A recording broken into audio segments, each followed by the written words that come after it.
Olá para você que é inscrito aqui no canal Pão do Advento, né? Voltamos para mais uma série de estudos da lição da Escola Sabatina. Na verdade, a gente vai começar hoje pelo quarto tópico, né? Porque eu não pude fazer o primeiro vídeo, né? O segundo e o terceiro vídeo. Vamos começar pelo quarto. Né? Nesse trimestre nós estamos estudando sobre o livro de Efésios, a carta aos Efésios, a carta de Paulo aos Efésios. A carta de Paulo aos Efésios, ela é considerada pelos teólogos, né, os que estudam profundamente a palavra de Deus, como uma das cartas mais importantes. Né? Nós temos a carta aos Romanos, nós temos a carta aos Efésios, como sendo uma das cartas mais importantes, assim, onde Paulo ele sistematiza, os Gálatas também, esquecendo os Gálatas, onde Paulo sistematiza toda a crença, né? Toda essa eu não queria chamar de nova crença, porque não é uma nova crença. É uma crença que advém já do judaísmo e não é também um complemento, mas é uma continuação. Né? É como assim, os judeus tiveram grande luz, mas com a vinda de Cristo eles tiveram uma luz suprema. Infelizmente, naquela época, o povo judeu não aceitou, né? Não aceitou Jesus como Messias, como Salvador, rejeitou a luz, e aí Deus chamou Paulo, né, para pregar os gentios, e agora os gentios aqui usufruem de tudo isso. Os gentios eles iam herdar toda aquela luz que eles receberam no período do Antigo Testamento, né? E agora, junto com a nova luz, né, com o cumprimento das promessas, que era a vinda do Messias e o estabelecimento do seu reino, né, do seu governo. Então, Paulo, ele escrevendo aos Efésios, ele fala sobre isso. E ele começa justamente com isso. Eu vou ler os tópicos que foram passados, para a gente só dar uma pincelada, porque ele já completa também, eles servem como introdução para o tema que nós vamos estudar hoje. Né? O grandioso plano divino centrado em Cristo. Foi o segundo tópico. Né? O primeiro foi Paulo aos Efésios, uma introdução à carta. O segundo tópico, a segunda lição, o grandioso plano divino centrado em Cristo. Ou seja, por quê? Porque Paulo ele toca sempre nessa tecla. Jesus ele é o centro da palavra de Deus, Jesus é o centro dos rituais judaicos, Jesus é o centro da esperança do povo de Israel. Jesus ele foi prometido lá no Éden para Adão e Eva. Então, durante anos e anos, milênios, né, o povo escolhido, aquela nação escolhida, aguardou a vinda do Messias até que ele veio. Então, Paulo, o centro da carta de Paulo é Cristo. É Cristo. É centrado totalmente em Cristo. O terceiro ponto, o poder de Jesus exaltado. Então, Paulo ele apresenta Jesus como centro, né, como o principal, né, o foco de Paulo está em Jesus, e o poder para a salvação está em Jesus. Então, ele ao morrer na cruz, ele ganhou para si o direito. Né, ele não há outro nome debaixo da terra pelo qual nós devemos ser salvos. Tudo depende de Cristo. Quando nós oramos ao Pai, devemos pedir em nome de Cristo, porque ele se tornou vitorioso e com a sua vitória na cruz, ele comprou, ele nos resgatou, não só nós, mas todo o planeta. Né? Ele é o Senhor do planeta.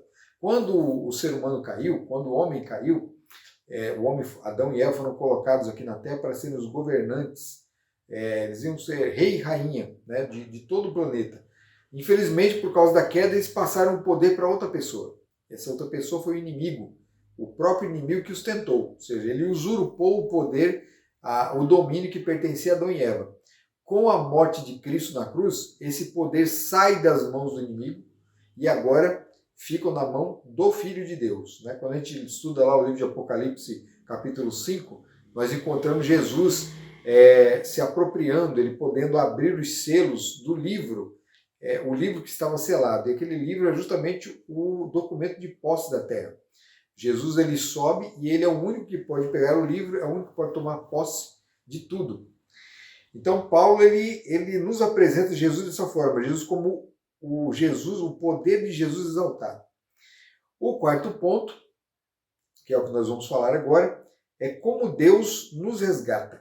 Como é que ele nos resgata? Então, o primeiro a primeira lição, ela tem um título central da lição, vem dizendo assim: mas Deus, sendo rico em misericórdia, por causa do grande amor em que nos amou, e estando nós mortos em nossas transgressões, nos deu vida juntamente com Cristo. Pela graça, vocês são salvos. Então, olha, só nesse verso aqui, vamos meditar somente nesse verso, tá? Vou citar também um finalzinho, os últimos versos, até Efésios capítulo 2, verso 10, né? O 8, 9 e 10, a gente vai meditar um pouquinho neles também, mas vamos parar um pouquinho para pensar só nesses primeiros aqui, né? Como é que Deus nos resgata? Esse texto aqui ele já define tudo, ele mostra tudo. Rico primeiro, Jesus, Deus, ele é rico em misericórdia.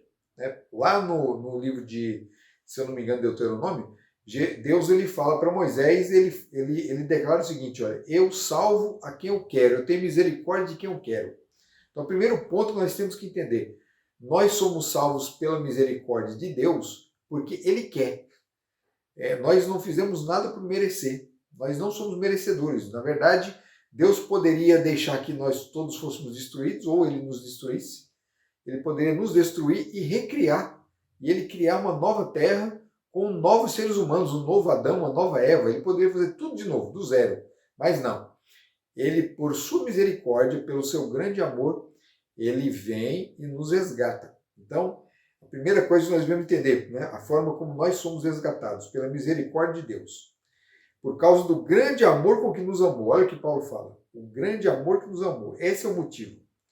E como é que nós estávamos? Lembra que eu disse que nós não temos mérito nenhum para apresentar? E Paulo declara justamente isso. Ele fala: e estando nós mortos em nossas transgressões. Quando é que foi que Deus teve misericórdia de cada um de nós? Quando nós estávamos mortos em nossas transgressões. Porque o homem, ainda que esteja vivo, mas por causa do pecado é como se ele estivesse morto. Porque essa é a consequência imediata do pecado. O salário do pecado é a morte. E o viver na transgressão e viver no pecado vai levar a pessoa à morte. E o homem não tem como fugir dessa condição, porque ele não peca. O pecado aqui não é apenas o ato. O pecado aqui é a natureza. Ainda que você não tivesse nenhum ato pecaminoso na vida, mas você tem a natureza pecaminosa. E isso levaria você à destruição. Você não pode entrar no céu, você não pode olhar para Deus, né? Nós não podemos olhar para Deus com essa natureza. Então, Jesus teve misericórdia de nós, deu a sua vida por nós.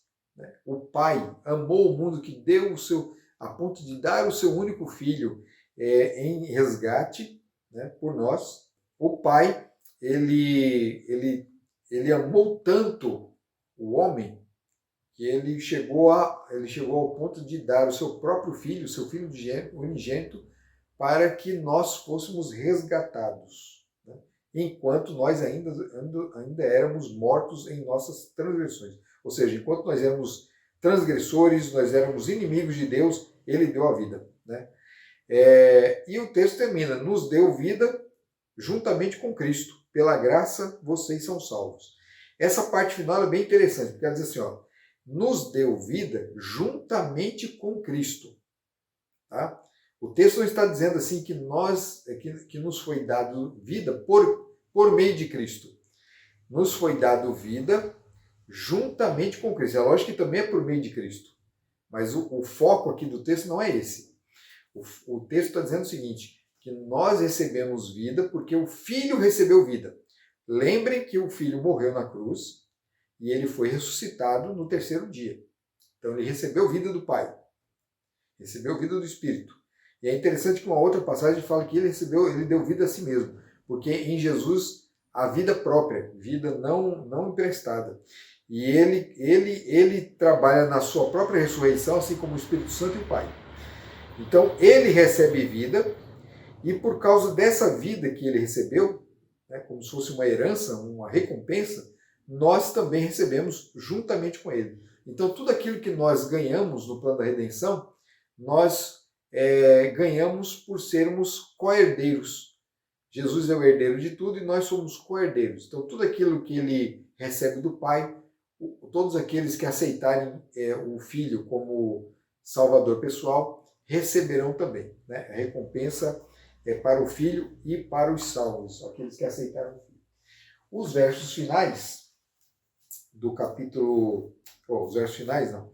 O capítulo 2, verso 8 a 10, diz o seguinte: porque pela graça vocês são salvos mediante a fé, e isso não vem de vós, é dom de Deus, não de obras, para que ninguém se glorie, pois somos feitura dele, criados em Cristo Jesus para boas obras, as quais Deus de antemão preparou para que andássemos nelas. Então, preste atenção no texto, tá? O texto vem dizendo assim: pela graça nós somos salvos, ou seja, não somos salvos por nenhuma outra coisa a não ser pela graça. Tá? Então, às vezes você pensa assim, eu sou salvo porque eu faço coisas boas, eu sou salvo porque eu ajudo os pobres, eu sou salvo porque eu dou muito dinheiro na igreja, eu sou salvo porque eu guardo o sábado, eu sou salvo porque eu leio a Bíblia todos os dias. Não, você não é salvo por nada disso. Você é salvo pela graça de Deus, mediante a fé. Então, você é salvo pela graça mediante a fé. Você tem fé em Deus, fé em Jesus, fé no resgate que ele proporcionou na cruz. Você é salvo por isso. Então, quando você acredita na salvação, no que o Filho de Deus fez por você, e você confessa os seus pecados e o aceita como o seu Salvador, aí o resgate dele limpa os seus pecados, limpa os meus pecados, os nossos pecados. Então nós somos salvos, somos resgatados por isso apenas. Não vem de nós, vem dizendo aqui, ó. Essa salvação não vem da gente, é dom de Deus, é um presente de Deus, é de graça. É um presente gratuito de Deus, ele não cobra nada. E Paulo, ele toca nessa tecla, ele fala assim, não de obras para que ninguém se glorie.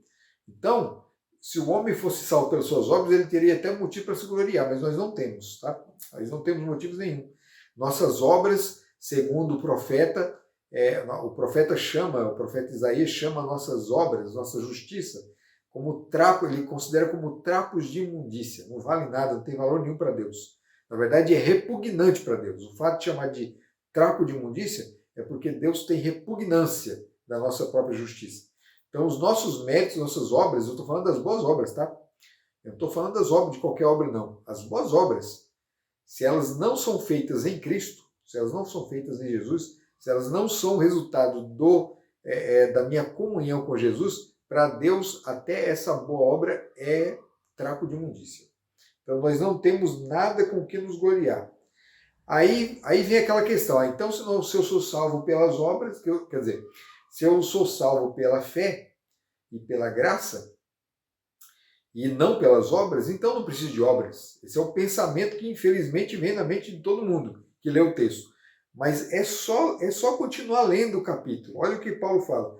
Pois somos feitura dele, criados em Jesus, em Cristo Jesus. Ou seja, quando diz assim que nós somos criados em Cristo Jesus, significa que fomos salvos.